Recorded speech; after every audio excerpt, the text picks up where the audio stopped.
Et quand on fait cette vidéo, c'est vraiment pour faire de toi l'entrepreneur de demain. Je suis Alan Bassi, entrepreneur et mentor, passé par les plus grands groupes français. Mon entreprise a généré des contrats de plusieurs dizaines de milliers d'euros par client et a plus de 4 ans de visibilité en chiffre d'affaires. J'ai fondé la BSG Academy pour que tous les entrepreneurs puissent atteindre le même résultat à leur tour. N'hésitez pas, vous avez une vidéo masterclass gratuite disponible en description de cette vidéo. Ouais. Clairement, parce que je le fais même, j'ai envie de dire, avec un peu d'empathie, parce que je me dis, si demain, tu es la génération Z, là, tu es en cours, tu es à l'école, tu es en master, tu es en licence, peu importe.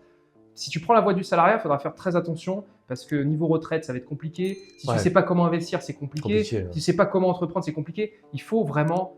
c'était un choix, je pense, à notre époque. Je vais dire, on a l'impression qu'on est vieux. Ouais, mais il y a quelques années en arrière, 5 ans, il y a 5, 6 voilà, ans. peut-être un peu plus pour moi quand j'entreprenais. Mais l'idée, c'est vraiment de comprendre que c'est capital. L'IA, c'est pas un choix, c'est capital. Tu le vois peut-être, ça remplace déjà des postes de salariés. Et donc, c'est important que pour toi, entrepreneur, tu puisses maîtriser l'IA, maîtriser l'anglais et que surtout, tu saches ce que c'est que l'entrepreneuriat. Et c'est pour ça qu'on te fait cette vidéo, pour vraiment t'aider, parce que je sais que c'est une question qui revient souvent. Comment entreprendre quand on est étudiant? Et clairement, comme on te l'a dit au début de cette vidéo, entreprends dès maintenant. Tu es étudiant, c'est le meilleur moment.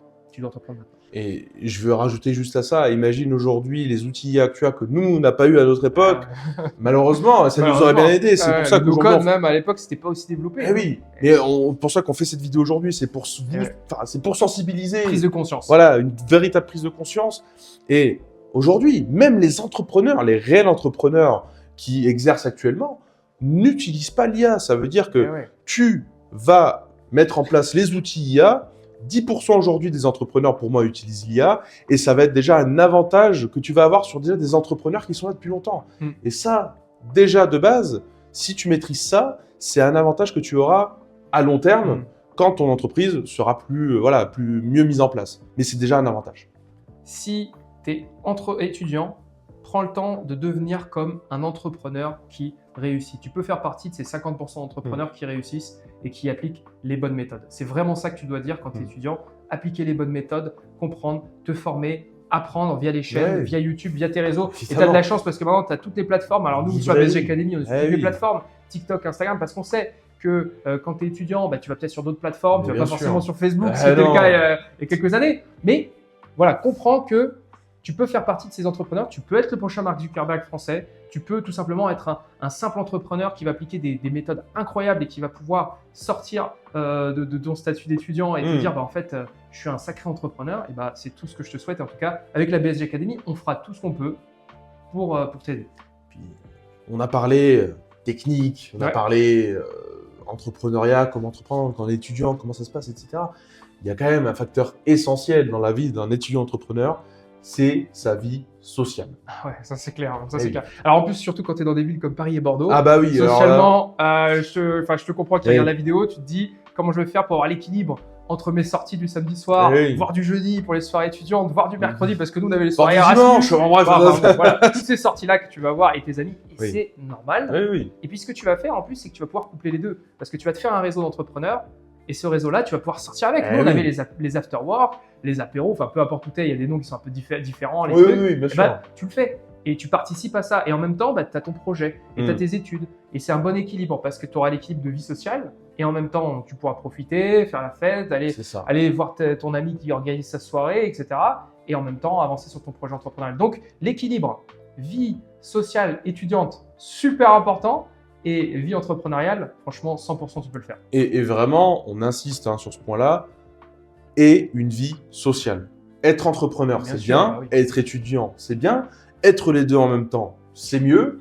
Mais à côté de ça, et un équilibre de vie sociale. Parce que c'est là où tu vas pouvoir décompresser. C'est là où tu vas pouvoir même rencontrer des gens, comme tu le disais. Bien sûr. Et donc, c'est là où tu vas pouvoir, alors, à la fois aider ton entreprise, puisque tu vas pouvoir rencontrer des gens, mais aussi t'aider toi, puisque tu vas relâcher la pression, et en relâchant la pression, tu vas être meilleur dans ton travail. Clairement. Et c'est là où tu vas gagner. Bien sûr. Non, mais là, tu as tout résumé, et puis vraiment, c'est cet équilibre. Et tu es dans une belle période, quand tu es étudiant, surtout quand tu es, peu importe où tu es, d'ailleurs, en France, c'est génial, et tu pourras aussi bouger. Je t'invite aussi, et là, tu es étudiant, vraiment, je te le dis, quand j'étais étudiant entrepreneur, j'ai fait quelque chose de vraiment sympa avec les autres étudiants entrepreneurs, c'est qu'on allait à la Vivatech. C'est des salons entrepreneurs. Donc vas-y, n'hésite pas, tu as des passes qui sont gratuits parce que tu es étudiant, tu vas à Vivatech, c'est à Paris, tu prends ton TGV et puis tu fais l'aller-retour. Et si tu peux pas, tu as d'autres salons qui sont peut-être dans ta ville que tu peux faire. Mais fais-les, tu as BPI InnoGénération qui est en octobre et tu as le salon Vivatech, Viva Technologie. Et là, tu as toutes les startups et ça va te faire du bien parce que ça, tu vas c'est voir. juste en France, hein. Et c'est juste en France. Voilà. Je te demande pas d'aller au CES à Las Vegas. Mais voilà. Vraiment, ceux qui le peuvent, allez-y, bravo. Faites-vous plaisir. Ceux qui n'ont pas forcément moyen, et t'es étudiant, et ça peut être ton cas et c'est normal, Ouais. et bah, tu vas dans ce type de salon, c'est en France, et je te promets que ça va t'aider. Oui. Et ce qui est bien là dans cette vidéo, c'est il faut casser cette idée. Voilà, on peut être entrepreneur, étudiant. Et même il faut maintenant. Il le faut maintenant. Ayez la période, il le faut impérativement. Ah oui. J'insiste là-dessus. C'est pas la même période au moment où j'avais créé ma première startup Resto Minute à l'époque. Là, c'est une nouvelle période, et cette nouvelle période nécessite de peut-être devenir freelance ou entrepreneur. Et tu vois, quand tu es étudiant, tu as des stages. Alors, il y a des alternants, ça, grand bravo à vous, mais il y a aussi des stagiaires, etc. Ouais. Si vous avez quelque chose qui est bien fondé derrière, vous pouvez utiliser ces stages. Alors, même si vous n'êtes pas dans des formations entreprenantes, vous pouvez utiliser ces stages et ces alternances pour aider votre entreprise si elle est à un stade assez avancé et qu'elle va vous permettre de faire, on va dire, votre mémoire, etc. Ça peut aider. Donc aujourd'hui, bien utiliser ça, mettre en place ça assez tôt pour ensuite que ça vous suive toute votre scolarité et qu'après, une fois que vous avez fini, utilise toutes tes expériences professionnelles. J'insiste sur ce point. Tout ce que tu as fait, ne dis pas ça sert à rien. Je sais que des fois, tu as peut-être imprimé des photocopies. Malheureusement, on est peut-être un peu tous passés par là. Mais ce que j'ai envie de te dire, c'est utilise toutes ces expériences, ce que tu as vu, ce qui t'a plu, ce qui t'a moins plu. Et ce qui t'a plu, utilise-le quand tu es entrepreneur. Voilà. Bon, je pense qu'on a fait le tour dans cette vidéo. On a vu, il y a les diplômes, il y a les études, les mentions, les années qui peuvent vous permettre. Il y a les outils. On peut faire des vidéos sur les outils. N'hésitez pas à nous le demander en commentaire si vous avez des idées pour nous, pour qu'on puisse en discuter. Si vous avez des interrogations, vous likez, vous commentez, vous vous abonnez. Ça nous fait toujours plaisir aussi. Et puis, je vais te laisser le mot de la fin comme d'habitude. Entreprenez. Ça va être un mot. Entreprenez. Clair. C'est parfait. Je veux juste dire entreprenez. Entreprenez, messieurs. Messieurs!